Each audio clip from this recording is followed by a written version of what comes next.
Dear listeners, welcome to tonight's mystery. A quiet evening in Carsley shatters when Agatha discovers Charles slipping a sealed folder into his coat, hiding it the moment she steps in. His evasive smile unsettles her calm instincts. What could Charles possibly need to hide from her, and why does every page seem tied to her own past? Before we dive in, I'd love to get to know you a little better. What's one hobby or passion that brings you joy? Are you into baking, painting, gardening, or perhaps something completely unexpected? Drop your answer in the comments. I always enjoy learning more about our wonderful community. And do not forget to like and subscribe. It will motivate me for more mysteries every day. Now, let's get cozy and begin tonight's story. Chapter 1. The Folder He Shouldn't Have Hidden. Evenings in Carsley rarely offered Agatha Raisin the luxury of true quiet, yet tonight her cottage felt wrapped in a gentle stillness that suited her surprisingly well. The kettle hummed in the kitchen, sending a faint ribbon of steam across the room, and the soft glow of her lamp painted warm pools of light across the familiar furniture. Agatha settled into her armchair with a sigh, feeling the kind of calm she pretended never to crave. She flipped open a magazine, pretending to read, though her eyes drifted to the window where the village lane lay peaceful under the sinking light. She had just reached for her cup when a sudden knock sounded at the door, sharp, quick, and completely out of rhythm with the evening's tranquility. Agatha straightened, annoyance pricking first, then curiosity. Visitors at this hour usually meant gossip or trouble, sometimes both. She opened the door expecting Mrs. Bloxby or perhaps a flustered villager with a small emergency. Instead, Charles Frayth stood on her doorstep, wearing an expression that didn't quite match his usual breezy confidence. His coat was slightly askew, and his hand clutched something he tried far too quickly to hide. Agatha caught the motion immediately. Her eyes flicked to the edge of a folder, just visible before Charles pressed his coat over it. A torn corner stuck out, marked with a faint smudge, as if it had been handled in haste. Charles flashed a smile that was all teeth and no warmth. "Evening, Aggie," he said, far too cheerfully. Agatha narrowed her gaze. Charles only used that tone when he was planning something, hiding something, or hoping she wouldn't notice he was up to something. Given the way he hovered in the doorway, tonight clearly involved all three. "Are you coming in or rehearsing your exit?" Agatha asked dryly. Charles stepped inside, though the movement was hesitant, like someone afraid a gust of wind might expose whatever he was hiding. He glanced around her sitting room as if searching for signs she might interrogate him. "Lovely evening, isn't it?" he said. "Cold," Agatha replied. "You're sweating." Charles laughed awkwardly. Agatha watched the muscles in his jaw tighten, watched his hand move protectively toward his coat as he sat down. The folder rustled faintly, and the sound threaded itself into her suspicions. He began with small talk, weather, Gillage's gossip, a passing remark about a new bakery opening 3 towns over.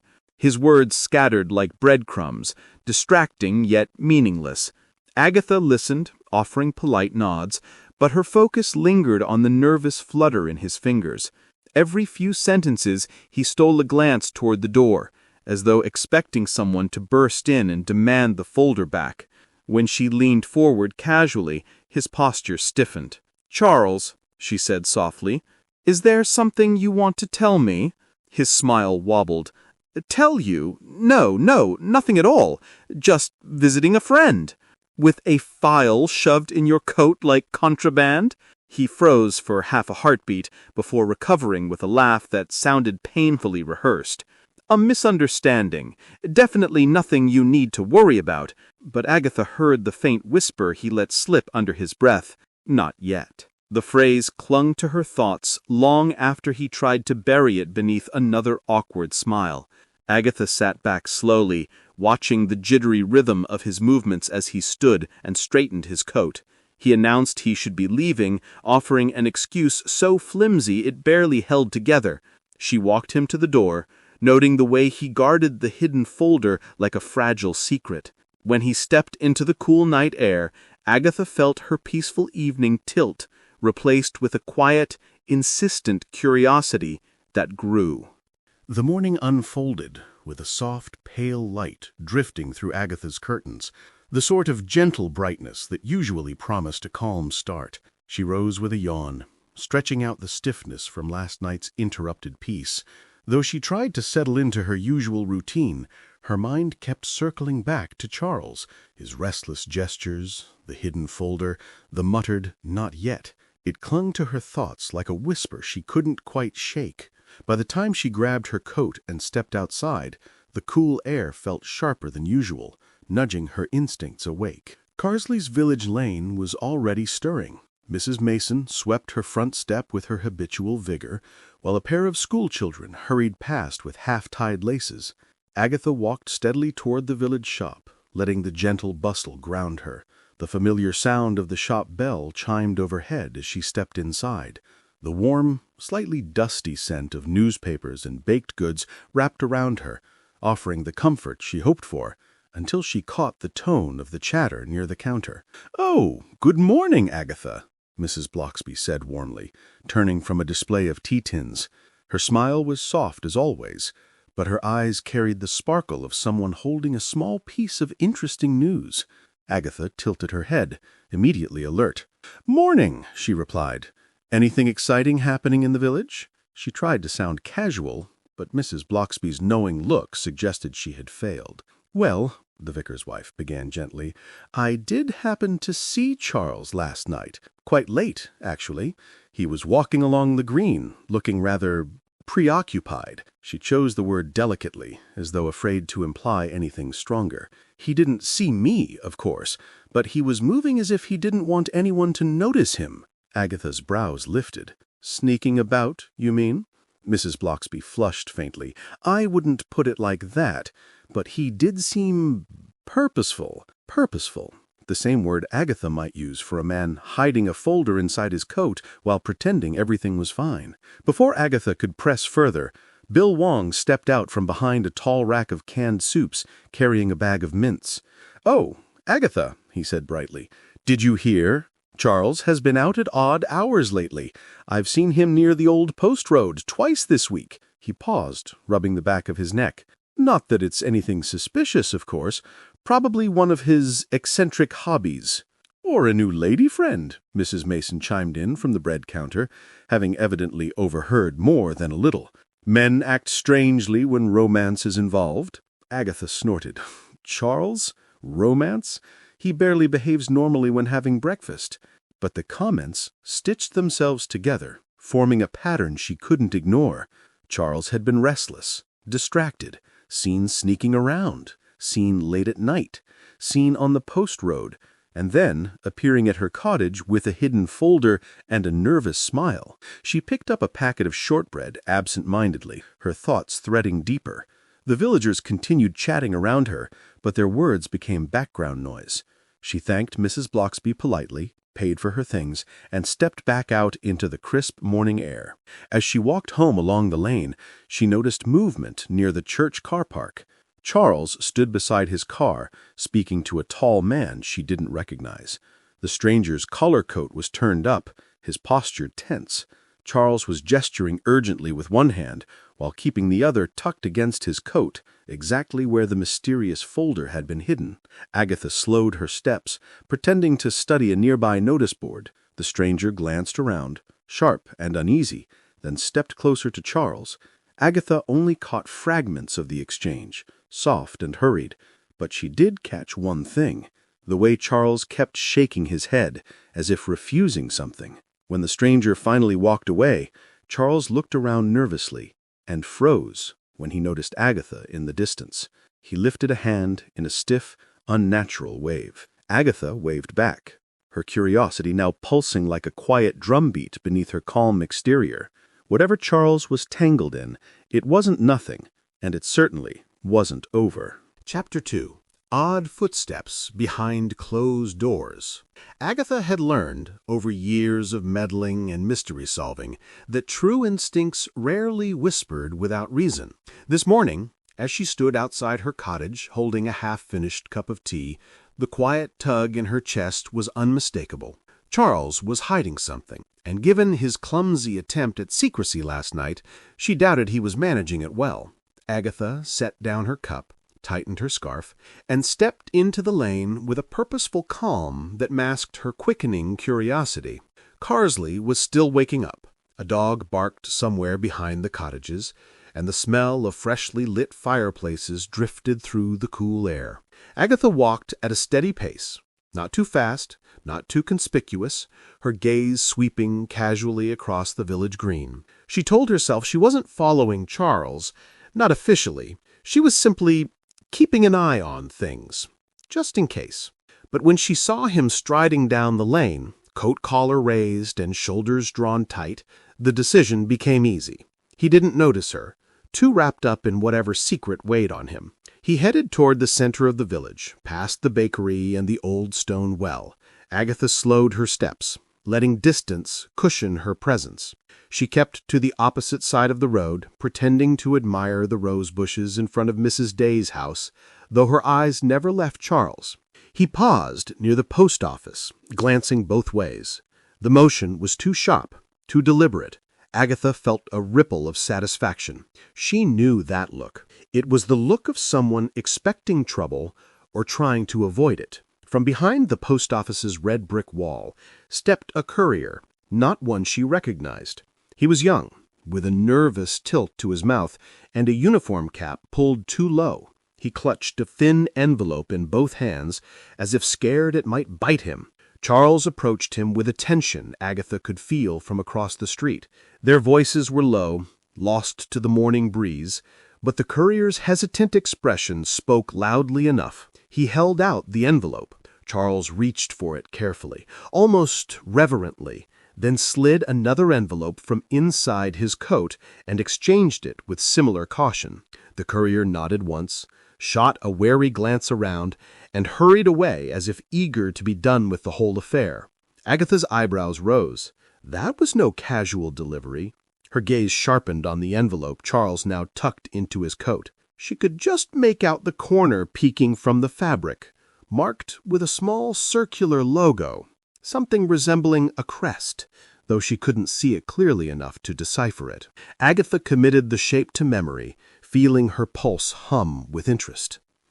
Charles looked around again, this time slower, more thorough. His eyes passed over the empty pavement, the lamp post, the bench beside the post box, then flicked toward her side of the lane. Agatha quickly bent down, pretending to tie her shoe. She heard his hesitant footsteps resume, heading away from the center of the village. When she straightened, he was already turning the corner toward Fraith Manor. She followed at a respectful distance, her boots crunching softly over the gravel. The lane narrowed into a charming stretch framed by hedges and low stone walls. Birds chattered overhead, giving the morning a deceptively peaceful tone. Charles walked faster now, glancing back once with sharp, darting eyes. Agatha ducked behind a hedge, heart thumping with the thrill of not being caught. The manor came into view, a stately house with tall windows and climbing ivy, quietly dignified in the soft daylight. Charles approached the front door, but instead of entering casually, he paused on the step and checked the street twice more. His shoulders stiffened when he noticed no movement. Only then did he slip inside. The door closed. Quick, firm, almost defensive. Agatha stood still, the air cooling around her. Whatever Charles was involved in wasn't simple or harmless. It wasn't a romantic entanglement, nor one of his whimsical projects. This was something structured, managed, and clearly important enough for secret exchanges and sleepless wandering. Agatha brushed off a fallen leaf from her coat and took a slow breath, her resolve settling in. Charles Fraith was hiding something significant, and Agatha Raisin intended to uncover every last piece of it. Agatha had attended enough of Charles's social evenings to know their familiar rhythm. A bit of wine, a bit of gossip, a touch of aristocratic absurdity, and Charles himself drifting about like a charming and occasionally exasperating host. But tonight felt different the moment she stepped into the Manor's grand hall. The atmosphere was warm, the chandeliers glowing softly as guests mingled, yet an undercurrent of distraction clung to Charles like a misplaced accessory. He welcomed her with a smile that didn't quite sit right on his face. "Agatha, good you could make it," he said, voice too light, eyes darting briefly toward the west corridor. "Of course," she replied, her tone smooth, but her instincts already humming. "I wouldn't miss one of your curated gatherings." Charles gave a thin laugh. "Yes, well, help yourself to wine." And then he was off, weaving through guests with a purpose that seemed less social and more evasive. Agatha accepted a glass from a passing tray, but didn't drink immediately. Instead, she allowed herself to blend into the comfortable bustle of the room, listening to the soft chatter and the clinking of glasses. Cozy, yes, but her mind was elsewhere. Charles had spent the past day behaving like a man with too many spinning plates, and Agatha Raisin, by nature, was excellent at noticing the one about to fall. She drifted toward the west corridor, a place she rarely explored during these gatherings. The Manor was old enough that its hallways had personality, long wooden floors that creaked charmingly, faded family portraits with knowing expressions, and a faint scent of lavender from Mrs. Withers, Charles's housekeeper, who insisted lavender kept feelings calm. But tonight felt different the moment she stepped into the Manor's grand hall. The atmosphere was warm, the chandeliers glowing softly as guests mingled, yet an undercurrent of distraction clung to Charles like a misplaced accessory. He welcomed her with a smile that didn't quite sit right on his face. "Agatha, good you could make it," he said, voice too light, eyes darting briefly toward the west corridor. "Of course," she replied, her tone smooth, but her instincts already humming. "I wouldn't miss one of your curated gatherings." Charles gave a thin laugh. "Yes, well, help yourself to wine." And then he was off, weaving through guests with a purpose that seemed less social and more evasive. Agatha accepted a glass from a passing tray, but didn't drink immediately. Instead, she allowed herself to blend into the comfortable bustle of the room, listening to the soft chatter and the clinking of glasses. Cozy, yes, but her mind was elsewhere. Charles had spent the past day behaving like a man with too many spinning plates, and Agatha Raisin, by nature, was excellent at noticing the one about to fall. She drifted toward the west corridor, a place she rarely explored during these gatherings. The Manor was old enough that its hallways had personality, long wooden floors that creaked charmingly, faded family portraits with knowing expressions, and a faint scent of lavender from Mrs. Withers, Charles's housekeeper, who insisted lavender kept feelings calm. But the moment Agatha approached the corridor, Charles appeared from seemingly nowhere. "Oh, Agatha, good you could make it," he said, overly bright. "The sitting room is much livelier, you know. Better lighting, better snacks." Agatha arched her brow. "I'm simply stretching my legs." "Yes, well, do stretch them in the other direction." He almost shooed her. Almost. And Agatha, stubborn as ever, felt a familiar spark of irritation. When Charles acted protective, it usually meant mischief. When he acted protective and nervous, it meant secrets. The corridor remained in her peripheral vision throughout the evening. Each time she glanced that way, she noticed how Charles tracked her line of sight, pretending not to, yet failing miserably. Eventually, she set her glass down and moved more deliberately toward it. No reason to hide her curiosity now. She reached the door halfway down the hall. Dark wood, polished, unremarkable at first glance, except for the new lock. It wasn't the old brass one she remembered from prior visits. This one was sturdier, shinier, and suspiciously modern for Charles's taste. As she stood near it, pretending to admire a nearby portrait, she heard it, a faint sound from the other side, like papers shifting or a drawer closing, soft but present, and no one else was in the corridor. Agatha's pulse quickened, not with fear, but with that warm, delicious buzz of discovery. She leaned a little closer, and that's when she felt it, a subtle draft brushing against her ankles from beneath the door. odd. Drafts in old houses were common, but drafts from locked rooms tended to imply occupancy. "Mrs. Withers," Charles's voice snapped sharply across the corridor. "I told you, keep the study undisturbed." "Yes, Sir Charles," the housekeeper murmured, bowing her head. Charles turned, spotted Agatha, and froze for just a heartbeat, just long enough for guilt to flicker across his expression. "Agatha," he began stiffly. She smiled sweetly. "Lovely house as always, Charles, though I don't remember you being so protective of your study." His hand drafted reflexively to the key hanging discreetly from a chain beneath his waistcoat. The faint glint of metal betrayed him. "Some rooms," he said tightly, "are not for wandering." I raised a brow. "Since when?" He didn't answer, only offered a strained smile before steering her firmly back toward the lights and laughter of the main room. But Agatha knew what she had felt, what she had heard, what she had seen, and now more than ever she intended to find out what Charles was hiding behind that locked door. Chapter 3. Missing Pages and Mixed Signals.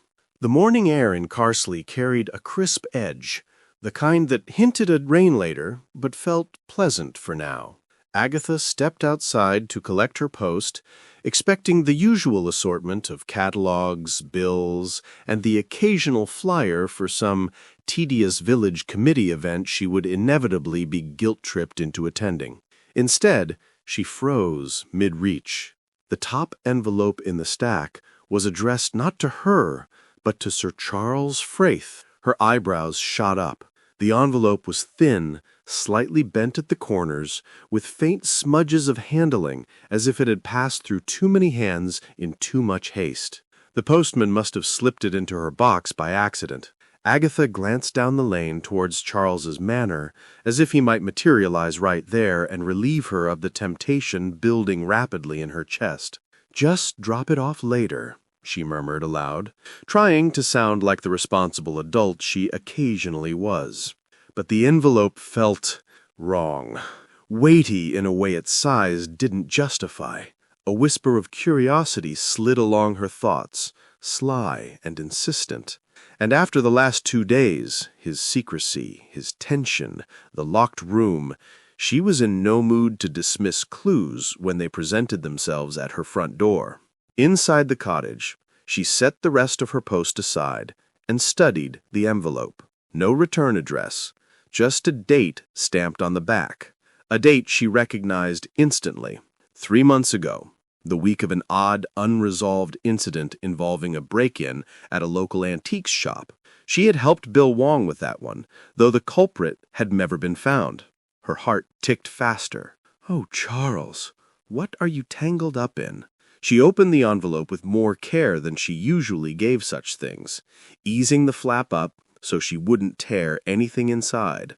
A thin folder slid out. No, not a full folder, a fragment. Its edges were uneven, torn, several pages clearly missing. Inside were notes, typed lines, headings, dates, and then she saw her own name. Agatha's breath caught. She scanned the page, her eyes darting down the lines. About patterns from previous Raisin cases. A witness still unidentified. Possible connection to the initial event. The rest of the sentence was lost, torn off, as if someone had ripped the report apart hastily. Her cottage felt suddenly too quiet. The ticking clock on the mantel sounded intrusive. Agatha swallowed hard, a hot blend of shock and indignation blooming in her chest. Why was Charles in possession of a report that discussed my investigations? She flipped the fragment over, hunting for more information. Only a few clues remained. Faint water damage on one edge, as though the missing pages had been soaked or mishandled before being torn away. A string of initials typed crisply at the bottom of the surviving page. R.M.S. Agatha frowned. R.M.S. Who are you? She returned to the date. 3 months ago, the week of the antiques shop break-in, the week she had thought someone was shadowing her in the lanes at dusk. She had dismissed it at the time as imagination. A prickling sensation crept across her skin. Agatha straightened.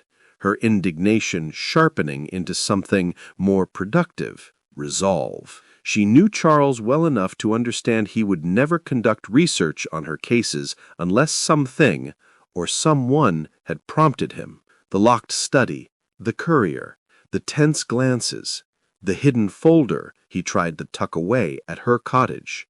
This report was connected deeply, and if Charles wasn't going to tell her what he was involved in, she would have to uncover it herself. She gathered the torn fragment, slipped it back into the envelope, and tucked it into her bag.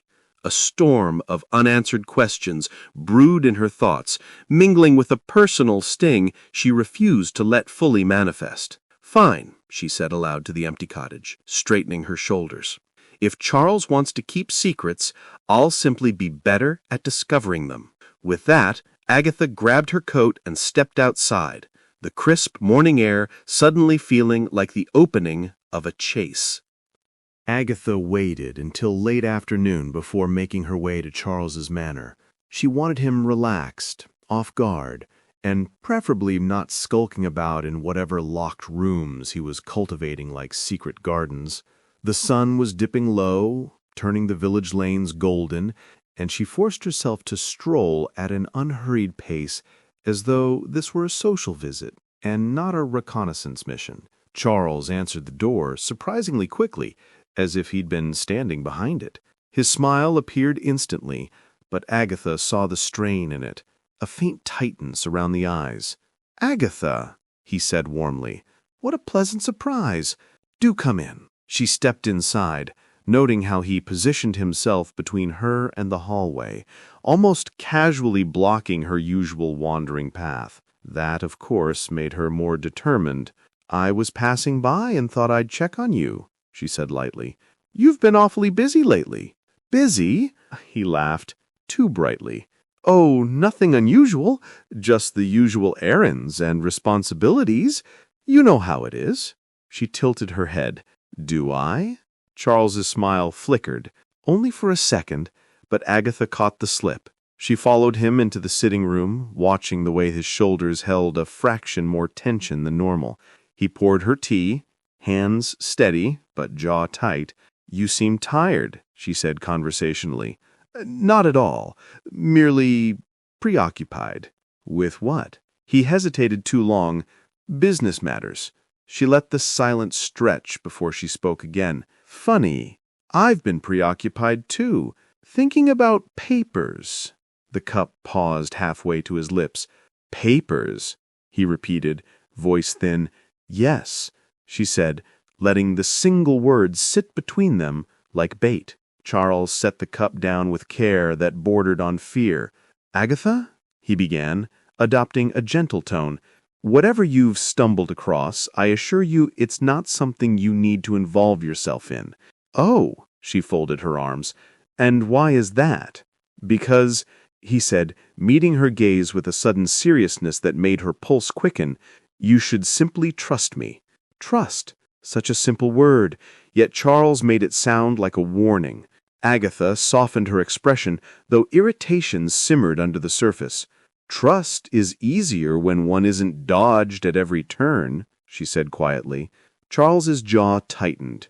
He looked toward the hallway, toward the direction of the locked room, and then back at her. "Agatha, for your own good, it might be best if you keep some distance from the manor for a few days, just until I sort things out." She blinked.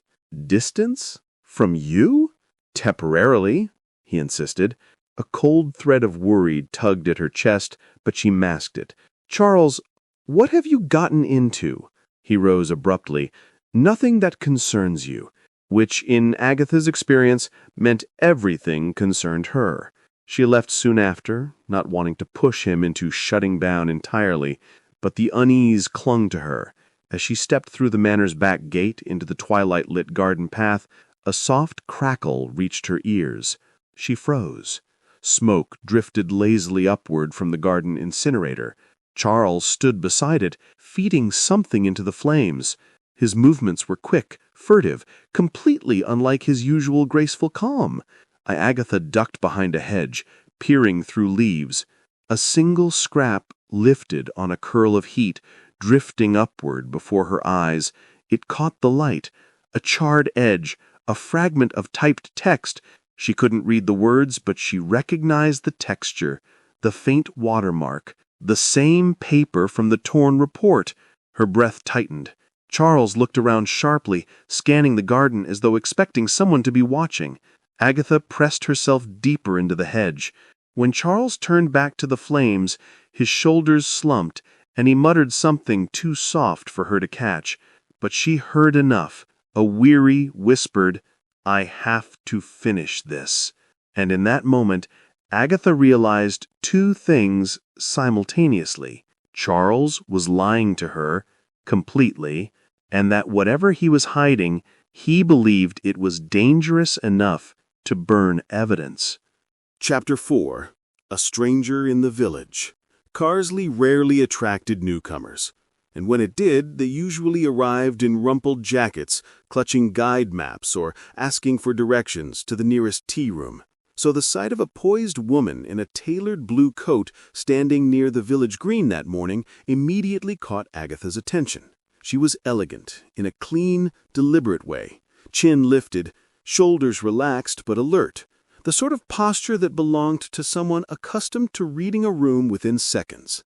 Agatha, returning from the bakery with a warm loaf tucked under her arm, slowed her steps without making it obvious. The woman turned slightly, revealing striking features, a controlled smile, dark eyes that seemed to take everything in at once, and gloves too fine for rural wondering. She approached Mrs. Bloxby first. Agatha watched from a distance as the stranger exchanged a few polite words, nodding in that smooth, unhurried way that suggested she was measuring every syllable spoken to her. Mrs. Bloxby gestured gently down the road, toward Agatha's cottage. The woman's smile tightened. Agatha felt a flick of irritation sharpen her senses. If people were now arriving in Carsley asking about her, she would prefer to meet them on her own terms. She crossed the green at a leisurely pace. "Good morning," she said, sounding as breezy as she could manage. The woman turned at once. "Miss Raisin," she said, as if confirming a guess. Agatha blinked. "You seem to know my name. I've heard of you," she replied, offering a gloved hand. "Clara Linden." Agatha shook it carefully. "And what brings you to Carsley, Miss Linden?" "Just visiting," she said smoothly. "I find village life soothing. I needed a change of scenery." Her eyes, however, betrayed no appreciation for the scenery whatsoever. They flicked over Agatha's face, down to her shoes, then drifted toward the direction of Charles Frayth's manor. Just a moment, but enough. Agatha inhaled softly. Most visitors head for the church, the tea room, or the bookshop. Not everyone begins their morning asking about people. The corner of Clara's mouth twitched. "Oh, I only asked a simple question. Your name came up naturally." "I'm sure it did," Agatha murmured. Clara smiled again, but there was something practiced in it. Polished, not warm. "You have quite the reputation," she said. "Solving local problems, taking a keen interest in village matters." "Someone has to," Agatha replied, folding her arms. "And you? What matters interest you?"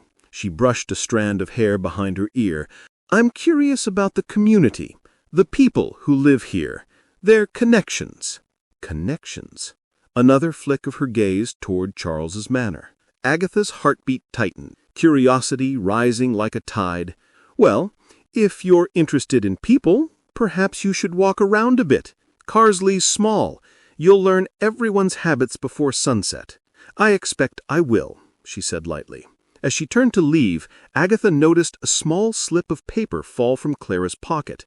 The woman halted, almost too quickly, retrieving it with a smooth motion. Agatha glimpsed only a corner, but it was enough to see numbers, coordinates, or a date.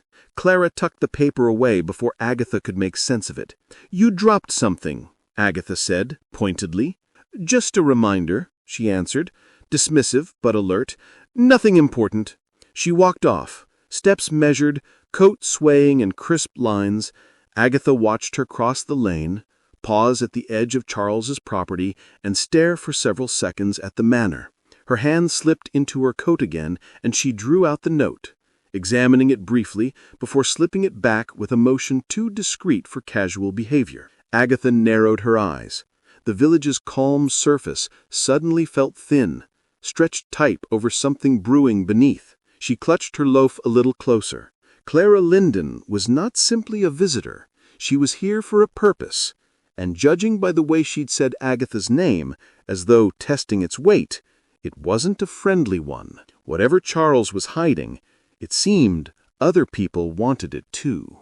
Agatha wasn't expecting company that evening, least of all the woman in the blue coat. The sky had dimmed to a dusky lavender, and she had just settled into her armchair with a cup of tea when a soft knock sounded at her door, too gentle to be Charles, too deliberate to be Mrs. Bloxby. A small unease stirred as she set down her cup and crossed the living room. Clara Linden stood on the doorstep, her coat collar turned up against the cool air, her expression oddly tight. She carried none of the measured confidence she had shown earlier in the village square. Instead, she looked as though she had walked straight from a difficult decision to Agatha's front step. "Miss Raisin," she said quietly, "I hope this isn't a bad time." "It depends," Agatha replied, raising an eyebrow. "Are you here to ask more polite questions or more impolite ones?" Clara's eyes flickered. "Neither." She stepped inside when Agatha gestured, moving with a tension that clung to her shoulders. Agatha closed the door behind them. The cottage felt smaller with Clara in it, as if her presence carried a weight that bent the air. She walked to the center of the room and turned, clasping her gloves between her hands. "I came to warn you," she said without ceremony. Agatha stiffened. "Warn me about what?" Drew a slow breath. "You've been asking questions, and you're getting close to things better left alone." Agatha's irritation rose like heat. "If you think that's going to make me back off—" "I don't want you to back off," Clara interrupted softly. "I want you to understand what you're walking into." The gentleness in her voice startled Agatha. She looked at the woman more closely. Beneath the elegance, beneath the poised posture, something strained lay hidden. Not hostility, fear. "For someone so new to Carsley, you know a surprising amount about my activities," Agatha said carefully. "I know enough." Clara's gaze drifted to the window, as if checking for movement outside. "And I know Charles Fraith." Agatha's pulse tightened. "How well?" She hesitated, choosing her words like someone stepping across cracked ice. "Well enough to recognize the signs. He's involved in something complicated, something with a history, something he should never have carried alone." Agatha swallowed. "He's been acting strangely. But if you know something, then tell me plainly." "I can't," she said, shaking her head. "That's why I warned you. There are pieces you shouldn't touch." "Why? Because they'll hurt Charles?" Agatha asked, her voice firmer. "Or because they'll hurt me?" Clara's expression softened in a way that unsettled her. "Both." A car rolled slowly down the lane outside. Clara's head snapped toward the sound. Her posture shrank for a moment, as though she expected something, or someone, to appear at the window. The car moved past, but the fear didn't leave her eyes. Agatha exhaled. "Just tell me what's going on." Clara reached into her coat and pulled out a thin card. She pressed it into Agatha's hand with urgency. "If things escalate, call me. Don't go to Charles." Agatha looked at the card. No name, just a number. "This is cryptic, even for you." Clara stepped back, preparing to leave. "I didn't want to come here," she admitted. "But after this morning, I realized I couldn't stay silent. You deserve at least some warning." "Then give it to me," Agatha insisted. "What danger am I supposedly in?" Clara paused at the threshold. Her hand gripped the doorframe. "If you knew what Charles gave up—" She stopped herself, shutting her eyes as if swallowing the rest of the sentence. When she opened them again, she looked older somehow, tired, weighed down. "Be careful, Miss Raisin." Then she slipped into the twilight, leaving Agatha with the silence, the card, and a chilling new certainty. Charles and this stranger shared a past no one in Carsley knew about, and whatever it was finally reaching her doorstep. Chapter 5. into Charles's secrets. The corridors of Charles Frayth's manor were unusually silent, wrapped in the kind of hush that only arrived when every guest and every servant was well out of the way. Charles was hosting a dinner in Merster that evening, a fact he had mentioned casually, entirely unaware that Agatha still possessed a spare key from years ago. Naturally, Agatha considered this an invitation of sorts. Not a spoken one, perhaps, but an opportunity nonetheless. And opportunities were things she rarely ignored. Under the muted glow of the entrance hall's sconces, Agatha slipped inside with the swift confidence of someone who had justified her actions long before attempting them. Purely for investigatory clarity, she whispered to herself as she closed the door behind her. Nothing more. The manor smelled faintly of polished wood and Charles's cologne, familiar enough to make her roll her eyes. She walked softly across the marble, heading straight for the west corridor where the locked study sat behind a heavy oak door. She had tried that door once years ago, unsuccessfully, but tonight she came prepared. Agatha withdrew the small brass key Charles had given her ages ago, meant originally as a gesture of trust.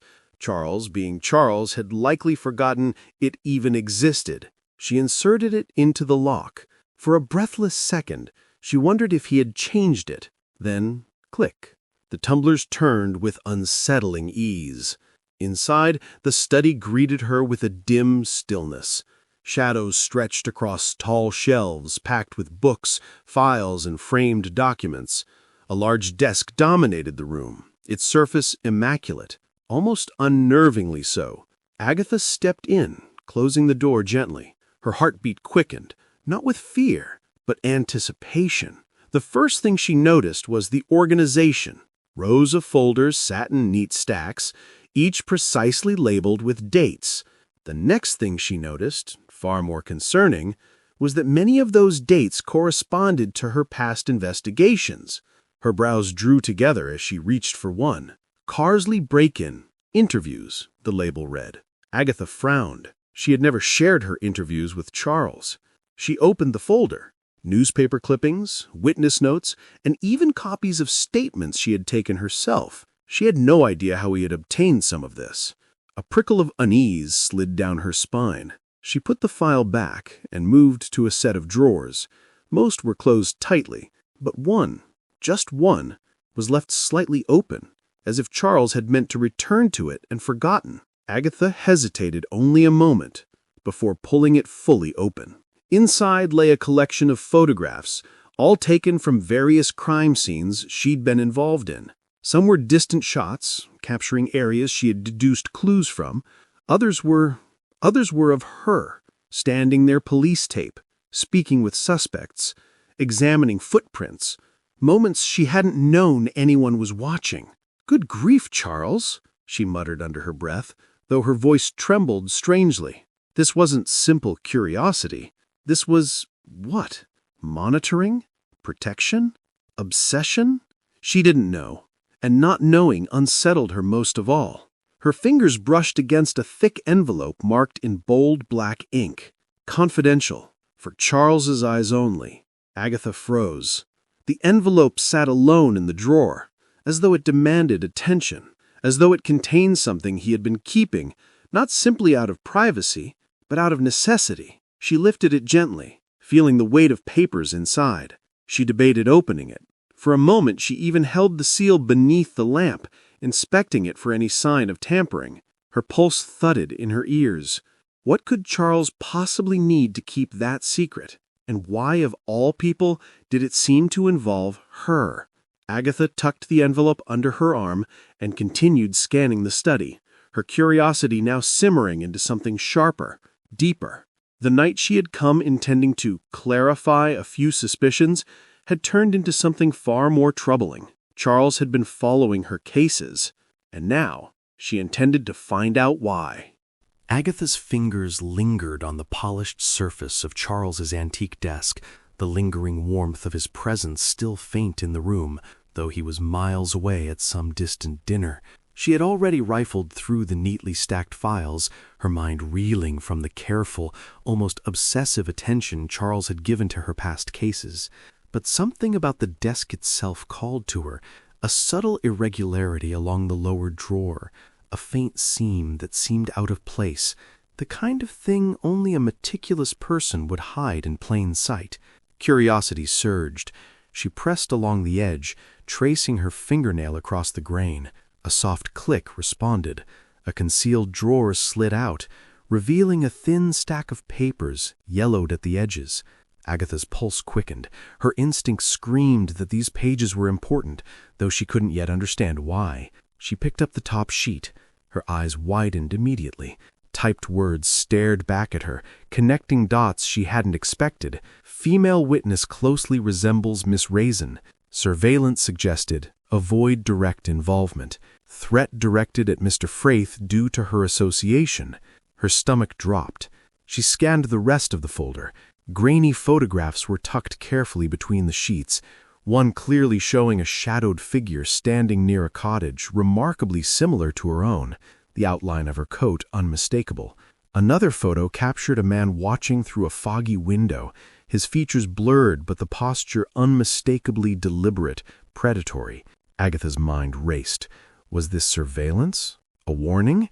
And Charles, had he known about it all this time? One document bore a note in familiar handwriting, precise and deliberate. Do not involve her yet. Her own initials weren't mentioned, yet she knew who it referred to. Him, Charles.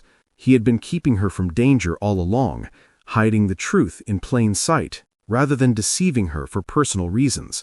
The realization struck her with a mixture of relief and guilt. Relief that he hadn't betrayed her trust, guilt for doubting him. Agatha lifted another paper, a handwritten annotation along the margin in Charles's careful script. Potential risk increasing. Monitor, but do not alarm. She stared at it, absorbing the careful calculation in his handwriting. It wasn't paranoia. It was protection. Her eyes drifted back to the grainy photos. One in particular made her catch her breath. A woman leaning against a lamppost, her coat familiar, her hair pinned back. The resemblance to Agatha was uncanny, though it wasn't her. A past case, perhaps, tangled with someone from Charles's life she had never known about. The implication was clear. Someone had once threatened him because of this woman, and by extension, because of her. Agatha's fingers brushed over the final sheet. A small note written in type and then underlined in pen read, "Surveillance ongoing. Ensure confidentiality." The combination of care and secrecy in every line revealed Charles's reasoning. He had shielded her from risk while trying to track a threat that might otherwise have targeted her directly. A shiver ran down her spine, not of fear, but of understanding.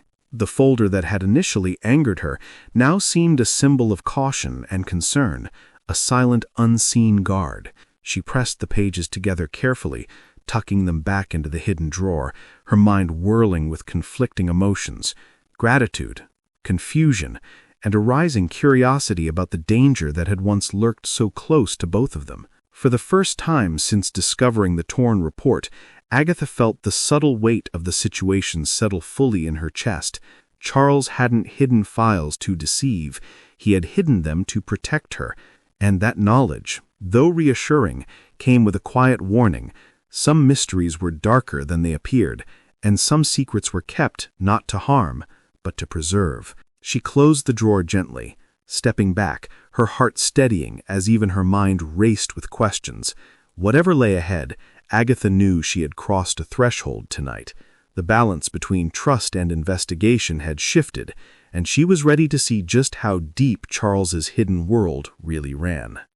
Chapter 6. Threads of the Past Return. The morning fog clung low over Carsley, muffling the distant clatter of horses' hooves on cobbled streets.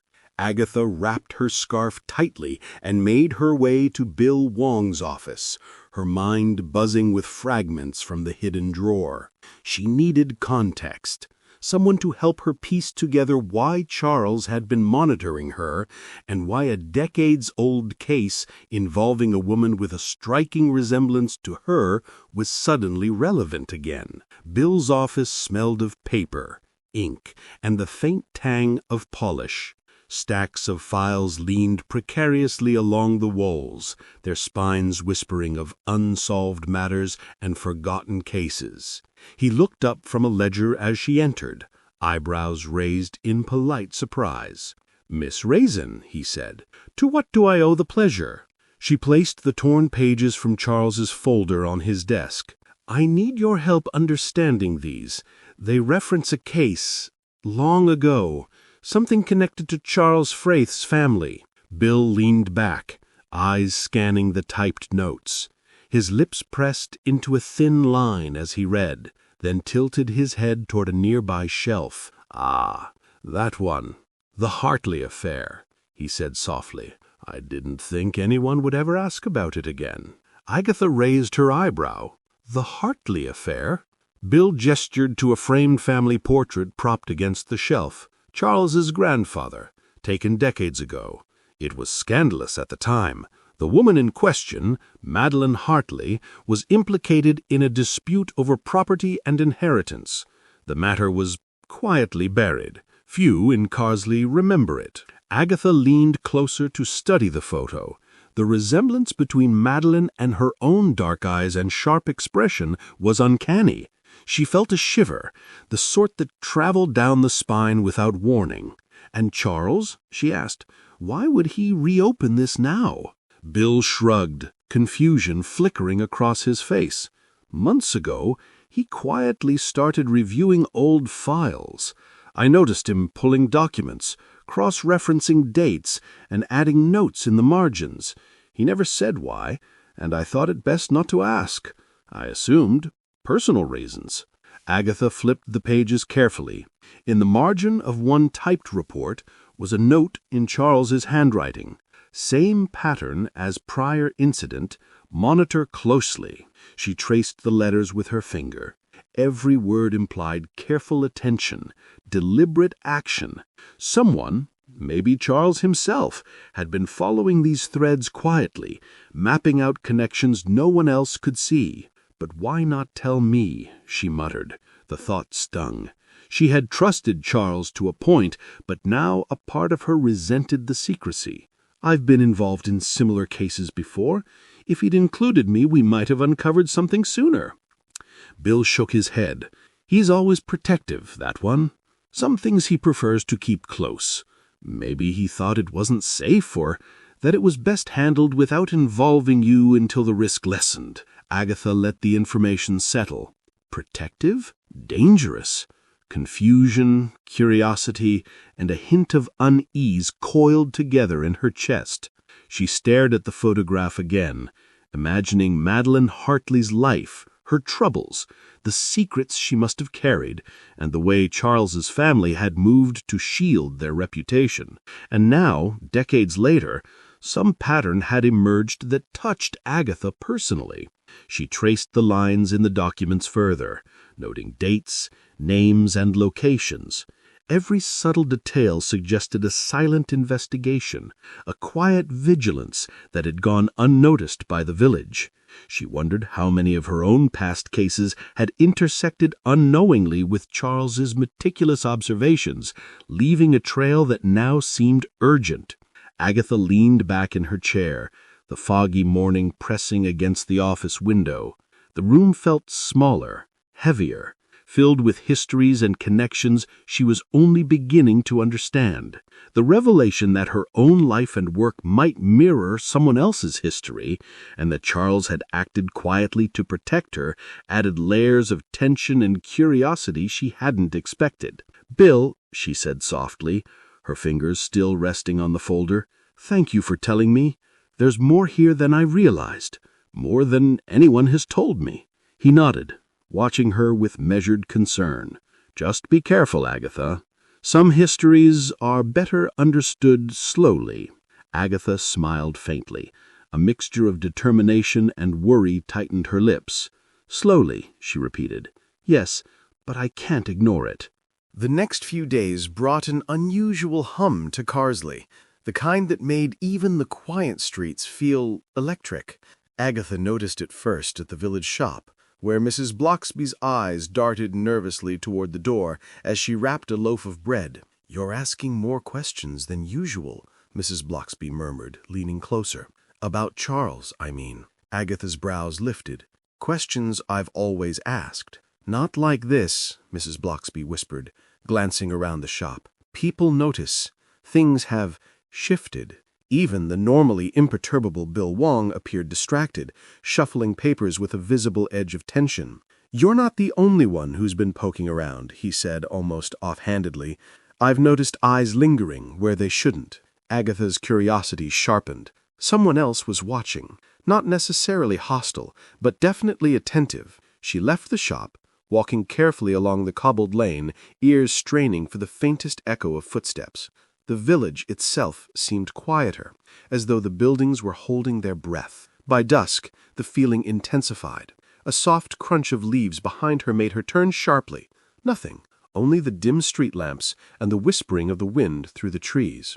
Her pulse quickened, a familiar thrill undercut by unease. She adjusted her scarf and continued, pretending to be absorbed in the unfolding twilight. Approaching her cottage, she paused at the gate. A small slip of paper had been tucked beneath the latch. Her fingers trembled slightly as she picked it up. In neat, almost elegant handwriting were 2 words: "Stop asking." Her breath caught. Not angry, not threatening in the usual way, but deliberate. Someone was paying attention. Someone knew exactly what she had been doing. The faintest movement in the corner of her eye drew her attention toward the window. A shadow shifted briefly, then disappeared when she turned fully to look. She knew instinctively it wasn't just a trick of the fading light. Someone had been there. Someone who wanted to remain unseen. Her thoughts went immediately to Clara Linden. The stranger in the blue coat had warned her, after all. Was she back? Or was this a new observer entirely? Someone else stirred by Charles's secretive habits? Agatha's gut told her the presence was connected to the unfolding mystery.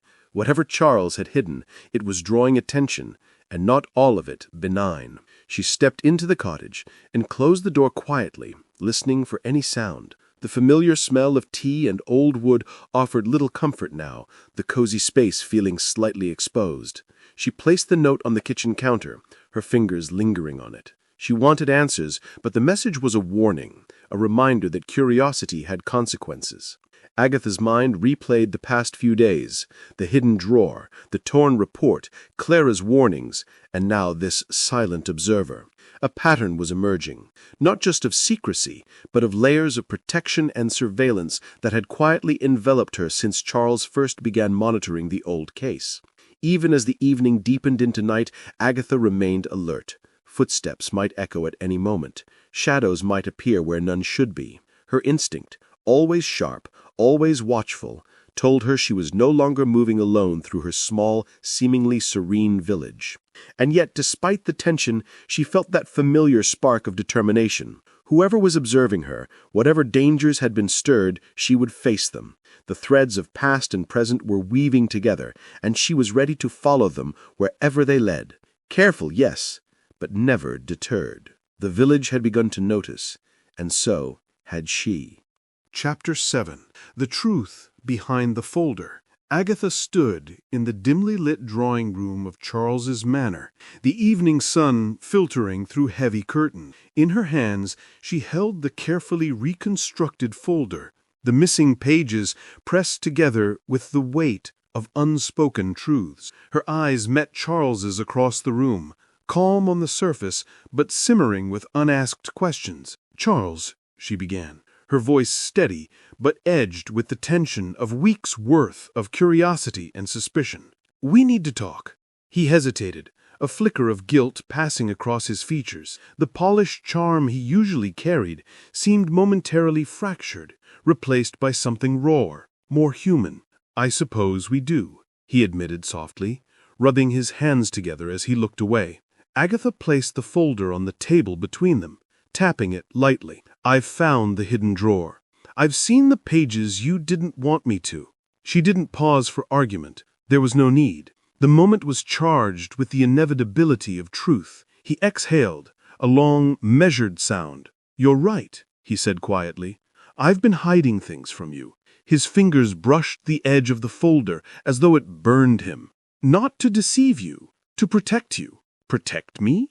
Agatha's brow furrowed. From what? He looked at her, his expression tight, careful. Years ago, someone made threats against me because of my association with certain people. People tied to my family, to a woman who, as you now know, resembled you. That folder contains everything. Threats, reports, surveillance records. It's complicated and dangerous if misunderstood. Agatha's pulse quickened. The notes in her hands suddenly made sense.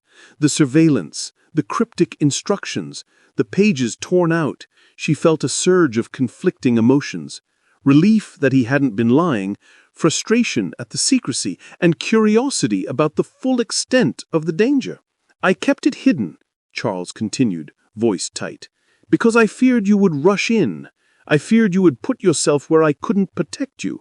There is a history here that's delicate, and it needed careful handling. I never wanted to betray your trust, but I couldn't risk your safety either.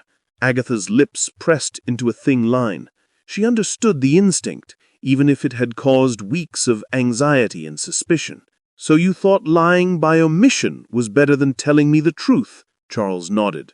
Yes, but now you know, and I suppose I hoped that knowing the truth would make sense of my actions. I had to keep you safe, even if it meant keeping you in the dark. She let out a breath, scanning his face for the full story she knew was still partly concealed. And the threat? She asked, keeping her voice calm, though her mind raced. Who or what is involved? He hesitated, swallowing. Someone close. Someone who knows more than they should. But it's not just one person. There are connections. Layers I'm still unraveling. That's why I said, there is more. Agatha's curiosity flared, tempered with the satisfaction of finally hearing his confession.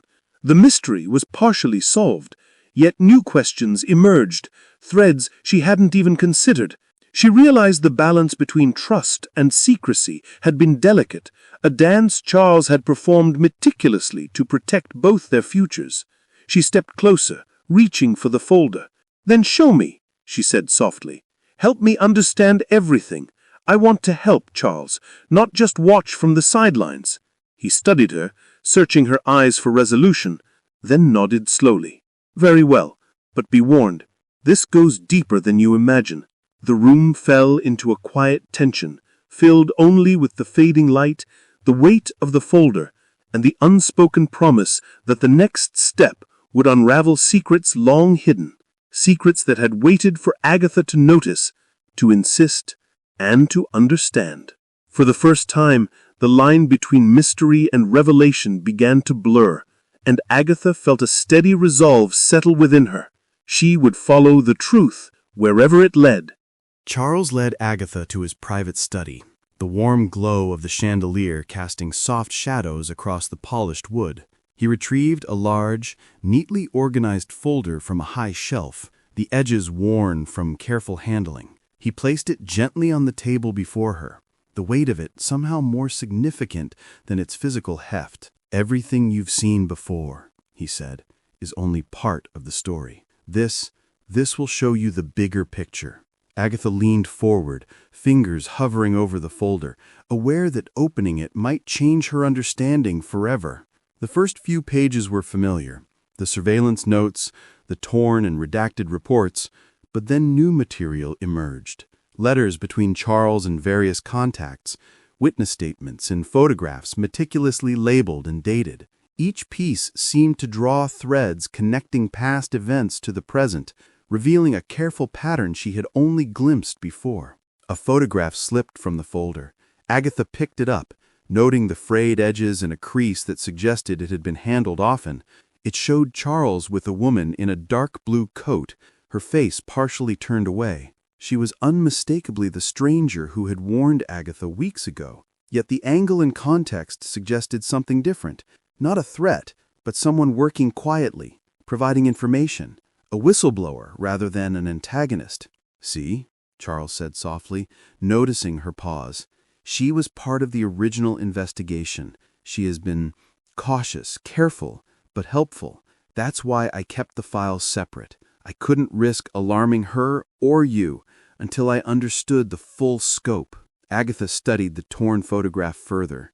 A second image, partially hidden beneath the first, showed a man approaching the woman from a distance, Charles looking over his shoulder as if to ensure she was safe. The redacted name at the bottom of the document left a gap in the story, a deliberate mystery that kept her mind spinning. Letters followed, some typewritten, others in neat cursive. One in particular caught her attention. It ended mid-sentence, the final words trailing off as though interrupted by urgency. "And if Charles doesn't know, then we must act before—" The abrupt ending hinted at stakes higher than she had imagined, a reminder that secrets had layers, and urgency had silenced someone before the full story could be told. She paused to read witness statements detailing minor observations, someone noticing a shadow in the village late at night, another recalling a figure slipping through the manor gates. Each account seemed trivial on its own, but together they painted a picture of a network quietly watching, protecting, and documenting. Agatha's pulse quickened as she realized how deeply intertwined the past and present had become. I see now," she said, her voice barely above a whisper. "The woman in the blue coat, she isn't a threat. She's trying to help." Charles nodded, a faint tension in his shoulders relaxing for the first time that evening. "Exactly. But the information she possesses, and the risks it implies, required me to keep some distance, to manage what you were allowed to know. I wanted you safe while piecing it together." Agatha leaned back, processing the full scope of the files. A broader conspiracy was forming in her mind, one that spanned years and included layers of surveillance, secrecy, and carefully guarded truths. She realized how deeply Charles had been entangled, how much he had sacrificed to protect her and maintain control over information that could have exposed them both. The folder lay open between them, a tangible testament to hidden histories, careful observation, and the unspoken trust slowly rebuilding. Agatha's eyes met Charles's, a mixture of understanding and resolve reflecting in them. The puzzle was far from complete, but at last the pieces were beginning to fit. And for the first time in weeks, Agatha felt a quiet certainty. She could navigate the threads of the past, the present, and the secrets that linger in Carsley with both curiosity and care guiding her steps. Chapter 8. A cozy but unsettling resolution. The late afternoon sun cast long, gentle shadows over Carsley as Agatha made her way to the small, secluded cafe on the village outskirts. She wasn't alone. By her side walked the woman in the blue coat, whose presence was now reassuring rather than unsettling. Agatha had pieced together the fragments of past events, and she now understood that the woman, who finally introduced herself as Eliza Hartley, had only ever intended to protect the village, Charles, and indirectly Agatha herself. "Eliza," Agatha said, keeping her voice low, "I understand now. You weren't here to threaten me." Eliza gave a faint smile, the kind that held quiet relief. "No, Ms. Raisin, I merely wished to make sure no one repeated the mistakes of the past. There are always layers to history that some prefer remain buried." Together they sipped tea while Agatha explained the folder's contents, the surveillance, and the torn pages she had found in Charles's desk. Eliza listened, nodding, her sharp eyes occasionally glinting as she recognized names and incidents from her own recollection. Their meeting was interrupted when the person responsible for reviving the old threats was located, a distant cousin of Charles, long embittered over a family inheritance dispute. The relative, an imposing figure named Henry Greaves, had quietly leveraged the past scandal to unsettle Charles and assert claims over aspects of the family estate. Yet upon confrontation, it became clear that Henry's motive was not malicious beyond ambition. He sought acknowledgement and leverage rather than outright harm. Agatha and Eliza met him at the manor, the same rooms that had held so many of Charles's carefully guarded secrets. Henry looked surprised, though not hostile, as they faced him. Agatha stepped forward, calm and deliberate. "You've stirred up old threats, Henry," she said evenly. "But these documents," she gestured to the folder Eliza had handed her, "show exactly how your actions have endangered people. Charles didn't hide this out of malice. He acted to protect, Henry's expression shifted, a mixture of shame and resignation crossing his features. I only wanted what was mine. Recognition, fairness. I didn't intend for anyone to feel at risk. Eliza added softly, intentions matter, but consequences do too. You forced people into secrecy and fear. Her gaze met Agatha's briefly, a silent acknowledgement that together they were witnesses to the truth rather than mere spectators. The trio moved through the study, uncovering a final document Henry had overlooked, a ledger detailing past threats, reconciliations, and unfiled correspondence. The papers solidified the narrative. No one had been entirely malicious, yet misunderstanding and silence amplified danger. Henry nodded reluctantly. I see now, he admitted, how my actions might have been misunderstood. I'll step back, and we can put these disputes to rest. Agatha felt a satisfying relief, tempered by the recognition that the threads of secrecy and family pride were always tangled, but they could be untangled with care. She looked at Charles, who had been silently observing the meeting, his expression a mixture of gratitude and fatigue. Eliza straightened her coat and turned to Agatha. The past has a way of reaching into the present, she said softly. But at least now we have clarity. Agatha nodded, feeling a quiet sense of completion settle over her. The village could return to its gentle rhythms, the mysteries partially resolved, and the threats quietly neutralized. As the sun dipped lower, casting a warm glow through the windows, Agatha realized that truth, careful observation, and measured courage had brought them here. She had confronted curiosity, secrecy, and subtle danger, and emerged wiser, if not entirely unscathed. For the first time in many weeks, Carsley felt fully cozy again, even as the shadows hinted at lingering secrets still waiting in the corners. But for now, Agatha allowed herself a small, contented smile. The threads of the past had been addressed, and the village, with all its charm and quirks, could breathe easily once more. The evening had settled softly over Carsley, painting the village in warm shades of amber and deepening blue. Agatha returned to her cottage with Charles, the quiet streets unusually serene after the recent flurry of secrets and whispers. They walked side by side, the unspoken tension of the past weeks easing with each step, replaced by a comfortable companionship that neither had realized how much they had missed. Once inside, they sat by the hearth in Agatha's sitting room, the fire's glow reflecting in their eyes. Charles's posture was relaxed, yet a faint trace of hesitance lingered. He reached into his coat pocket and produced a small brass key. "Agatha," he said softly, "I think it's time I officially give you access to the study. All of it. No more hiding folders or locked drawers." She accepted the key with a raised brow and a wry smile.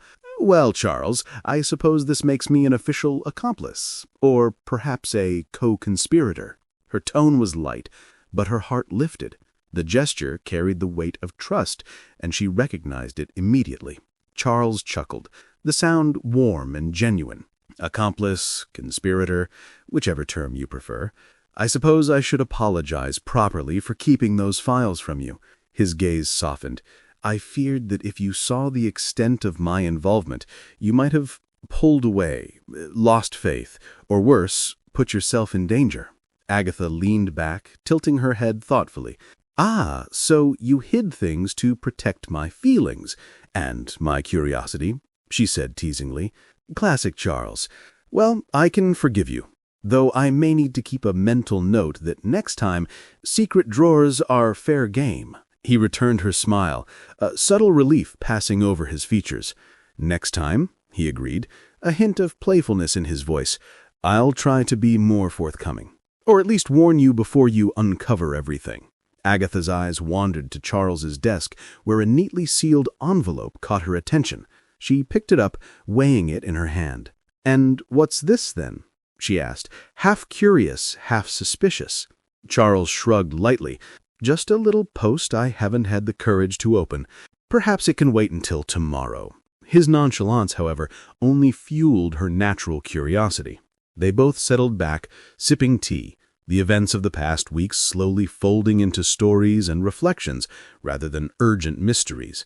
Agatha recounted some of the stranger moments, the shadow at her window, the whispered warnings, and the puzzle of the torn pages, while Charles occasionally corrected details, adding subtle insights that clarified what she had pieced together. The conversation, while light, carried a comforting undercurrent. The bond between them had weathered tests, misunderstandings, and withheld truths, and it had emerged intact, perhaps even strengthened. Agatha realized that the quiet courage it had taken to protect one another was as significant as any puzzle solved or secret uncovered. Finally, Agatha placed the envelope down beside the fire and looked at Charles with a teasing gleam. "Next time, promise me no hidden drawers, no mysterious folders, and certainly no secret visitors from out of town. Agreed?" Charles laughed softly, shaking his head. "Agreed. Though I can't promise the village won't conspire to keep life interesting." She chuckled, the sound warm and easy. "Fair enough. Life in Carsley would be far too dull otherwise." As the fire crackled and the village settled into quiet night, Agatha felt a sense of closure mingled with anticipation. The mysteries had resolved for now, the threats neutralized, yet the subtle hint of future puzzles lingered, an unspoken promise that curiosity would always find its way. For night, though, warmth, trust, and companionship were enough, and in the calm glow of her cottage, with Charles beside her and the key to secrets now fully in her hands, Agatha allowed herself to relax, content, clever, and quietly ready for whatever might come next.